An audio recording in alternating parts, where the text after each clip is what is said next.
Vincent van Gogh's sunflowers are some of the most iconic works of art in the world. They are considered nowadays indeed a symbol of the artist himself. They've just caught people's imagination. Simple images, but the more you look at them, the more there is to see. These remarkable paintings are tied to one of the most legendary periods in art history, when Vincent lived and worked with Paul Gaugin in Arles, in the south of France. He saw the south of France as this promised land. It'd be bright, it'd be vivid, it would be a whole new world for him. His interests were in colour, and he felt there'd be a different palette. He got a yellow house, and he got fields full of sunflowers and very inky blue nights with very starry skies. He said, I'm going to cover the house with sunflower paintings, and I'm going to put them all over Gauguin's room. The sunflowers would become a central part of Van Gogh's enduring legacy. But one of them would sadly be lost forever, and another remains hidden away somewhere in the world. One was destroyed during the Second World War. The other was last displayed in 1948, and it's never been seen publicly since. The other 5 paintings have become so popular that they've reached record prices and travelled to all corners of the globe.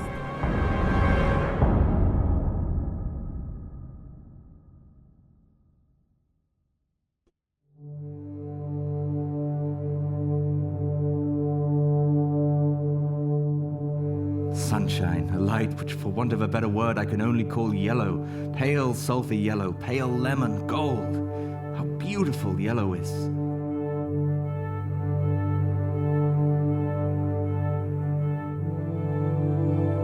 Vincent van Gogh had only started a career as an artist in his late 20s.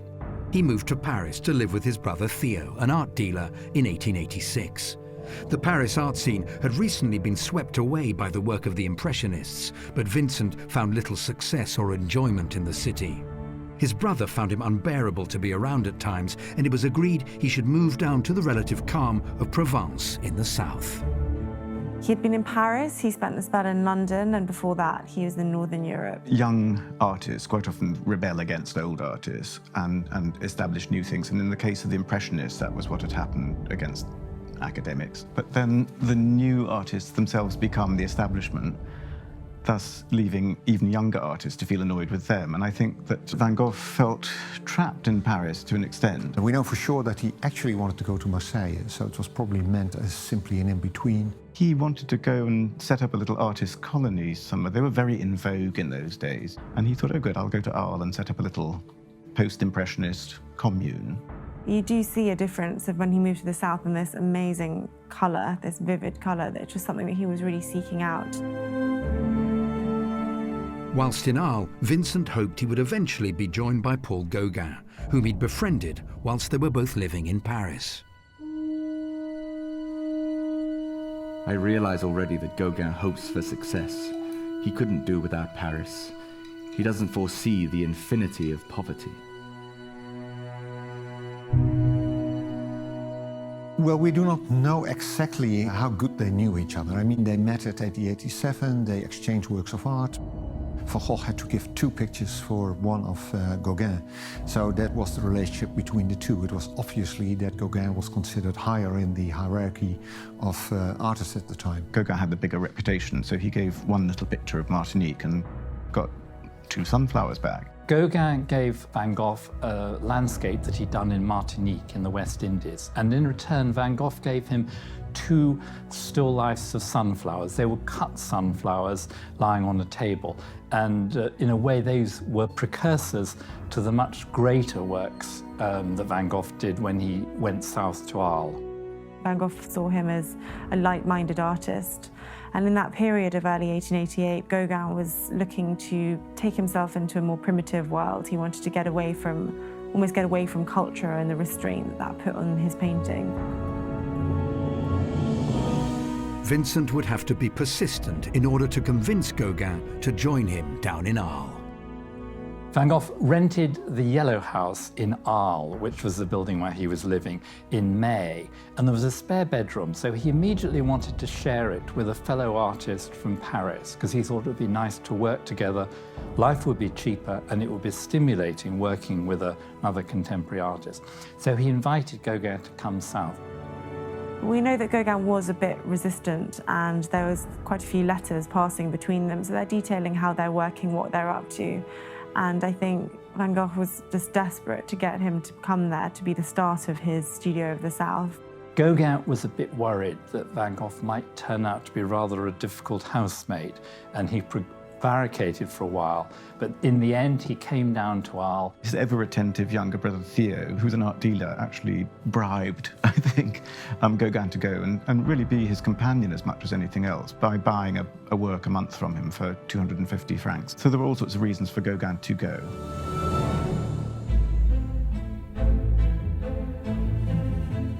But I believe that Gauguin will never give up the Battle of Paris. He has too much at heart and believes in a lasting success more than I do.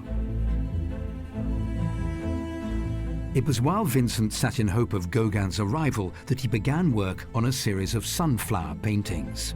He may have received the flowers themselves from a local gardener, Patience Escalier, whose portrait he'd recently completed.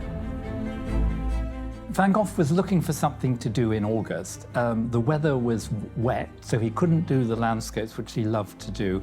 And he was hoping to do a portrait, but the sitter he had asked to come didn't show up. So he thought flower still lifes would be the nice thing to do. And sunflowers were at their height.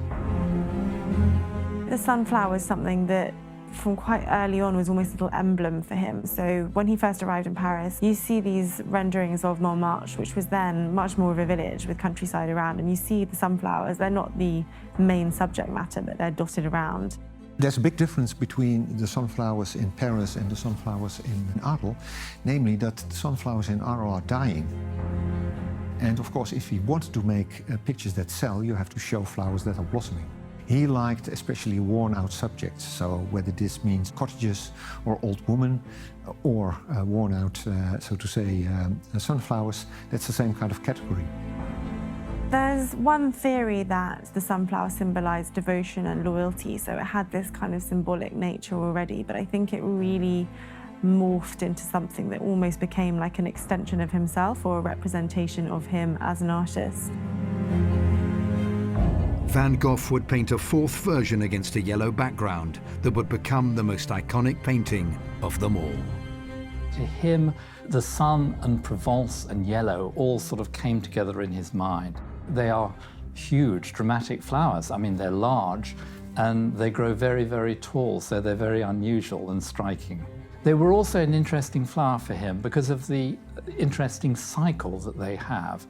They first of all turn towards the sun, they turn towards where the sun rises in the east, so fields of sunflowers all face the same direction. And then when they get older, they get brown and the seeds dry up and they go to seed. So in the still life paintings, if you look closely, you'll see the flowers are at different stages.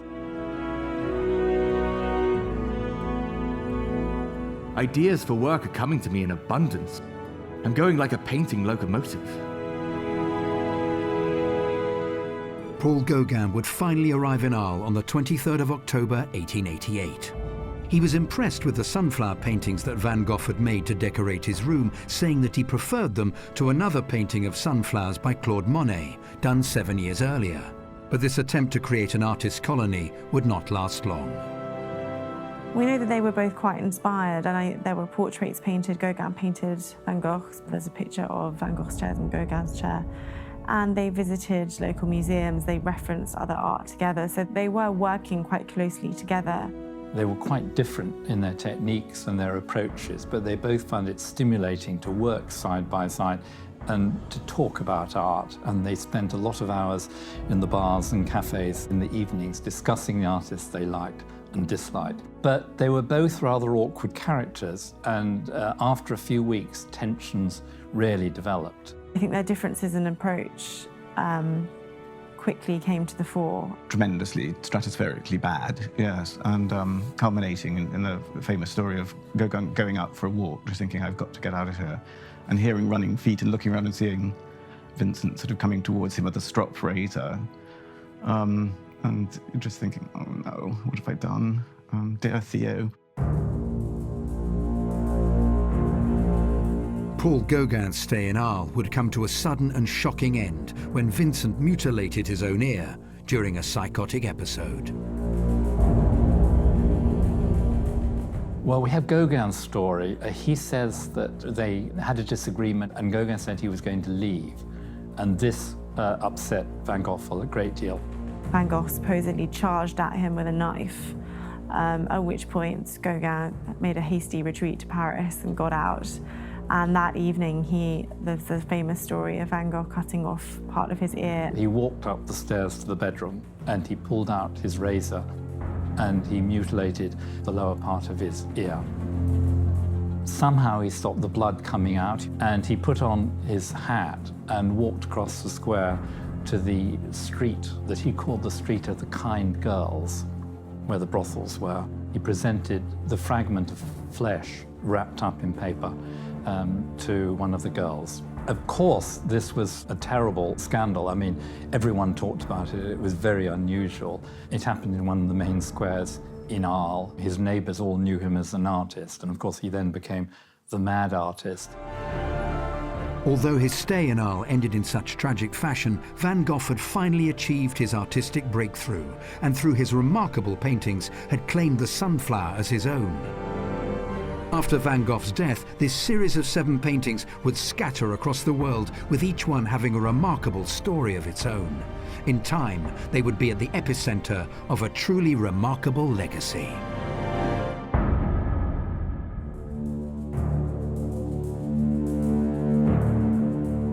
The uglier, older, meaner, iller, poorer I get, the more I wish to take my revenge by doing brilliant color, well arranged, resplendent. Vincent van Gogh died on July the 29th, 1890, seemingly destined to be a long-forgotten artist. His brother Theo, his greatest supporter, died just 6 months later. It would be Theo's widow, Johanna Bonga, who made certain that Van Gogh and the Sunflowers would become the icons they are today. There was a small circle of connoisseurs, you could say, in modern art who really thought that he could become something. And Johanna Bonga, the wife of Theo, decided to take all the works with her to Paris. Johanna had started off a project of her own, namely presenting Van Gogh in Holland and afterwards to Germany, and then very quickly he became really, really famous. The main thing about Johanna was that she was tenacious. She stuck in there, and money that she got from sales she used to finance and underwrite exhibitions. Then she published, a big moment in Van Gogh's reputation was when his letters were published in 1914, and then his letters to Theo, and vice versa. The letters in 1914, and that meant really the beginning of the popularity of Van Gogh abroad as well. The sunflower soon became a symbol of Van Gogh himself. One of the earliest exhibitions of his works featured a sunflower on the catalogue cover, created by another Dutch artist called Richard Roland Holst. Paul Gaugin would also paint a series of sunflower paintings himself, having left France and travelled to Tahiti. Gauguin loved Van Gogh's sunflowers and asked if he could have copies, and Van Gogh rather generously made 2 copies for Gauguin, but they were never delivered, and we don't know why. They have become an emblem of him. There's something that he felt, and he said it himself, particularly drawn to. They were a manifestation of the way that he was feeling. So I think that's why they have taken on this kind of emblematic, almost signature status in his work, and why they've become so famous, why you see them on fridge magnets and tea towels, and they are, very life-giving, bright image, but at the same time, they're a reflection of someone who has had a lot of torment and struggling. It's quite an interesting duality.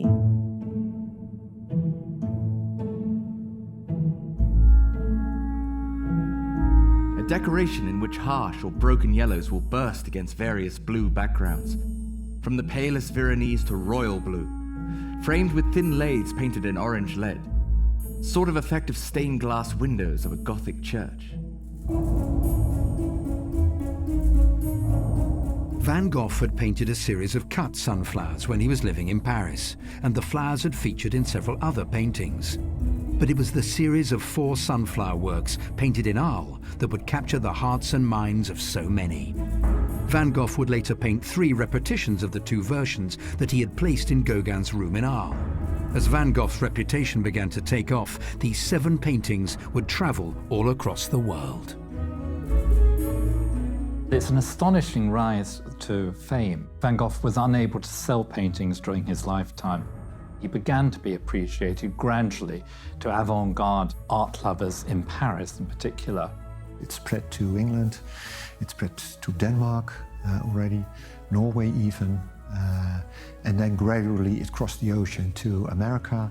And then gradually throughout the 20th century, he's become more and more famous. It just seems it's endless. Also, Japan followed quite early on, simply because there were a lot of Japanese artists studying in Paris.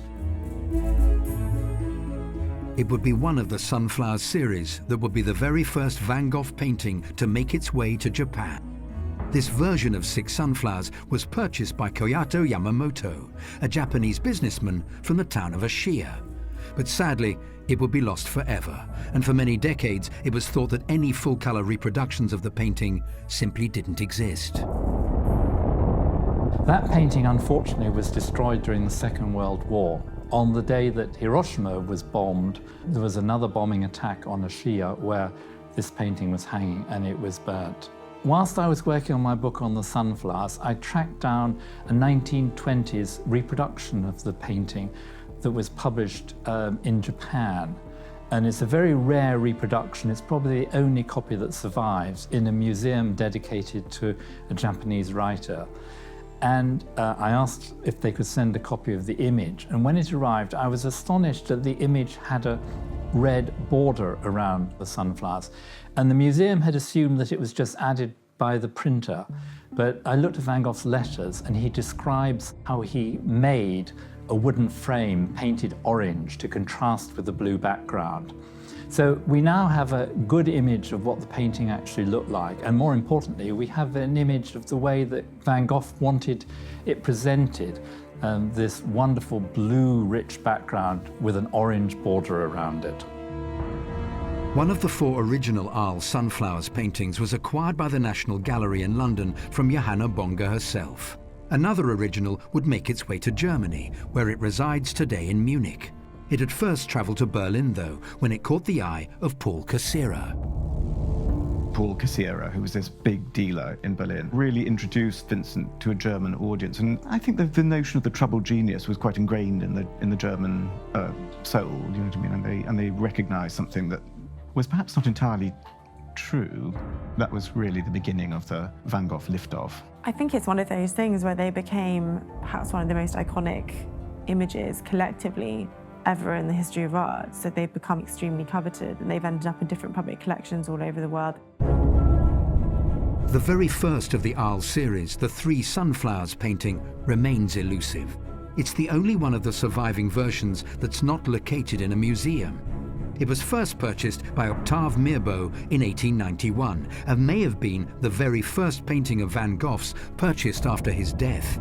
Since then, though, its movements and whereabouts have remained mysterious.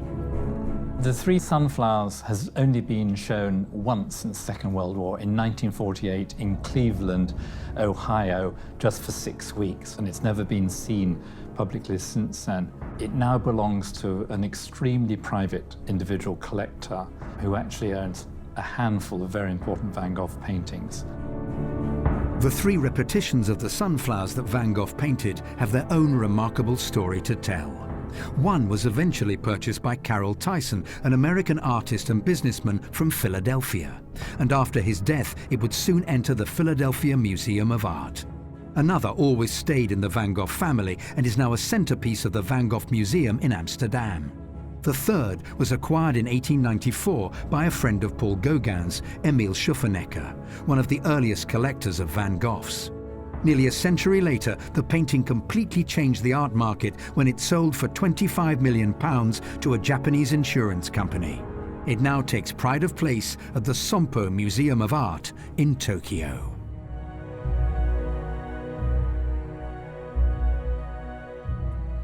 If Janine has the peony, quost the hollyhock, I indeed before others have taken the sunflower.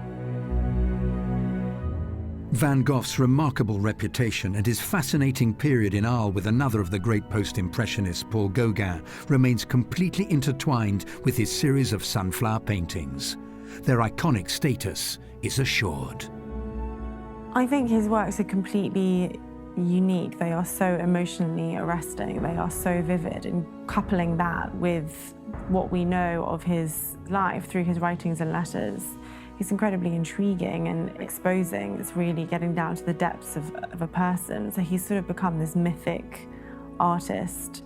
And I think it's quite rare that you have the depth of understanding of how someone was feeling, especially as someone with such extreme mental ill health and imbalance. It is just fascinating to look at the correspondence between what was happening in his life, and really a lot of his most famous works come out of the times when he was suffering the most. Although he was a rebel, he subverted art from within. So although he tried to be anti-traditionalist, he painted landscapes, he painted flower paintings, but all the good flowers have been taken. You know, people had done sort of roses and peonies and all that sort of stuff. And I think he thought he could claim the sunflower. You know, he said the sunflower is mine. Now they're so iconic, they're probably the most well-known works of art anywhere in the world.